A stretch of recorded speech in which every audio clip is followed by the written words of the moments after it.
importance of the prayers and the meaning of the prayers. And we certainly hope that when our students grow up and graduate from this institution, that the siddur will be an important part of their life and something with which they are ultimately very familiar.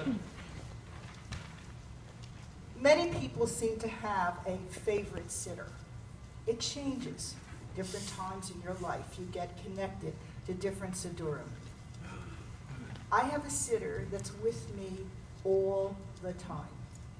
I keep it in my pocketbook. I carry it with me all over. And I have lent this siddur internationally to people at different times. And this makes it even more meaningful to me personally. But I'd really like to tell you 2 stories in my life where a siddur and tefillah inspired me. The first time was December 6th, 1987. It was the March on Washington for Soviet Jews. At that time, I was the head of the girls' school, and I took the entire girls' school to Washington to be part of that march. The march in itself was a life-changing event for many people who were there. I had agreed to meet the girls at a little bit after 4 in a certain part on the mall because we all got separated during the march. There were 250,000 people there. It was really hard to keep together. As I was heading toward our designated rendezvous, I spotted a number of boys with kippot, whom I assumed to be students from Yeshiva University. They were gathering under a tree. For 6, 7, 12, 15, there were about 20 boys there. They all took out siddurim, and they all began to daven mincha. December 6th, mincha was very early. There was an elderly man standing and watching them. This is the mall in Washington, D.C. These boys had kippot, tzitzis hanging out, had siddurim. They had a shaliach tzibur who was saying everything out loud. They were absolutely davening with kavana on this day. And one of them turned around to the man who was watching him, an elderly man with tears rolling down his face. And he went over to the man, put his arm around him, brought him to part of the minyan, gave him his siddur, so that the man can daven. I don't know what the man's story was, but just watching this sent shivers down me. It's an event, it's an image I will have for the rest of my life. Second only to an image that occurred in April of 1996. I was a madrika, a counselor on March of the Living. I took my entire 11th grade class. At that time, I was in Miami. And March of the Living takes you to Poland and then to Israel. We were in Poland, day 3. We were in the Umschlagplatz, which is now a museum by Polish standards. It's a place where the Jews are rounded up in the heart of Warsaw and shipped on trains to be transported to Treblinka, Auschwitz, depending upon the year, the time, wherever they needed to send them. The students I was with all had their own personal siddur. And each one of those siddurim had tehillim in the back. And they all spontaneously stood in the middle of the Umschlagplatz and started saying tehillim again, out loud, kippot, tzitzit, everybody participating. There was a very elderly woman walking with a middle-aged man who stopped at the sight of these young children, who began to shake, began to quiver. The man looked down at her, asked her something in Polish. I was standing next to a survivor who was assigned to my group on March of the Living. The survivor went up to the woman and started a conversation He was born in Poland. He started a conversation in Polish, and the woman said to him, "I am Jewish. My parents sent me to a convent to save me before they were rounded up during the Holocaust. I have never told anybody that I was born a Jew. I have spent my entire life as a practicing Catholic." The man standing next to her was her son, who was hearing this story for the first time, who didn't even know what to make of the story. And she said to the survivor who was conversing with her, "I have not heard Hebrew words since I was a very young child, but looking at them, it all comes back." The siddur, tefillah, tehillim are all very important parts of who we are, of our life, and they can impact others.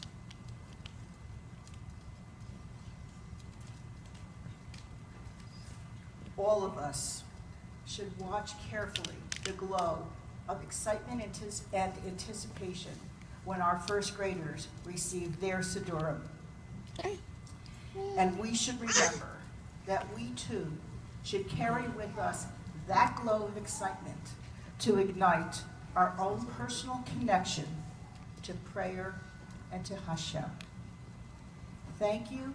We are going to go on with our program. We're going to skip to Kita Aleph first, and then Moria Hudit will speak later on in the program. And if you have not as yet muted your phones, could you please do so?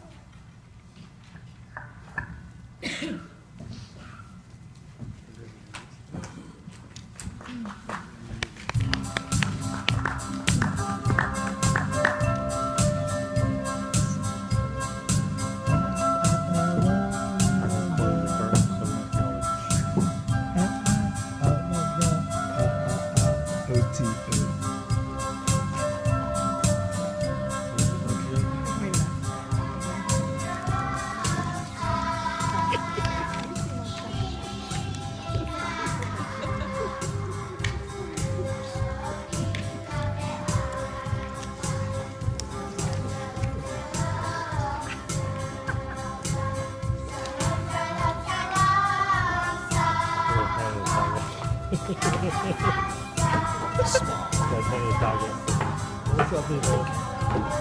What's up, girlfriend?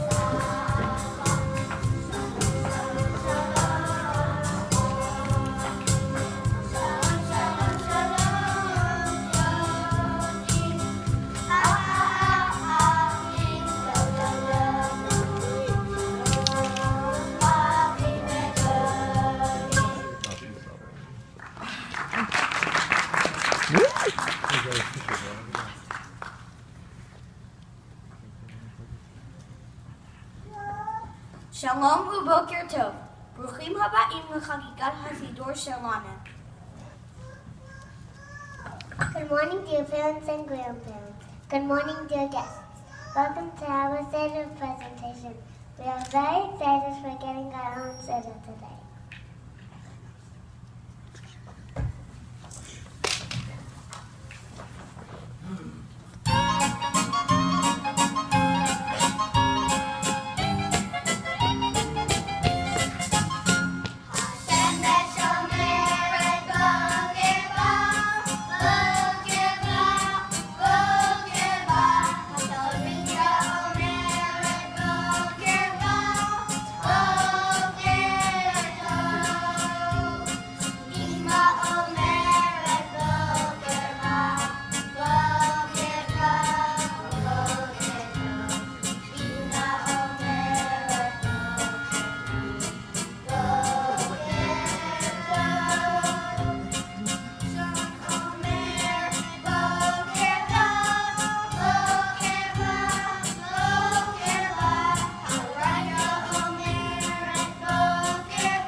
Hashem gives us all we need in every way. Therefore, we say Modeh Ani to thank Him each single day.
Ani modeh LaHashem al hasfarim.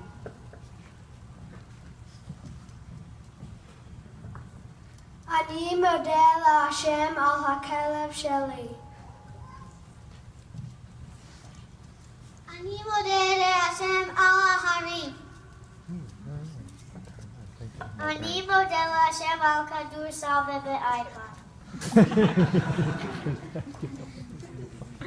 Ani modeh LaHashem al hatelevizia.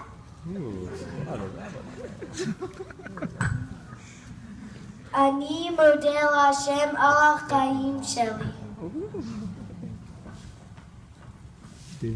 Ani modeh LaHashem al kedusah. Ani modeh LaHashem al ha'ima ve'ava ve'achim sheli.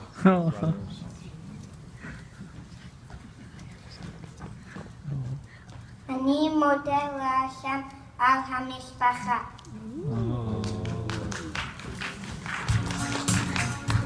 You know it's wrong. Is that on the thing? Saying solid hands. Look at the art.